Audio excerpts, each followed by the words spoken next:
Fatih et Dracula, le dernier affrontement. En 1462, l'armée ottomane franchit les rives du Danube et pénètre en Valachie.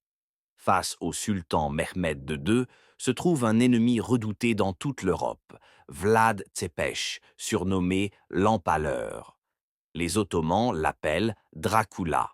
Vlad avait attaqué des villages en territoire ottoman et empalé ses prisonniers. Plus l'armée de Fatih avançait, plus les routes se couvraient de cadavres empalés. Cette cruauté révoltait le sultan, mais il resta impassible. Une nuit, Vlad élabora un plan audacieux, s'introduire dans le camp ottoman et tuer Fatih. Le bruit des sabots résonnait dans l'obscurité. Les épées étaient tirées en silence. À minuit, ses troupes attaquèrent les tentes ottomanes. Mais les gardes du sultan étaient vigilants. Le combat fut sanglant. Vlad dut battre en retraite avant d'atteindre Fatih. La guerre dura des mois. Finalement, Fatih vainquit Vlad et plaça son frère Radu sur le trône de Valachie.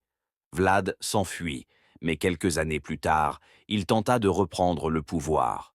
En hiver 1476, il tomba dans une embuscade tendue par ses ennemis.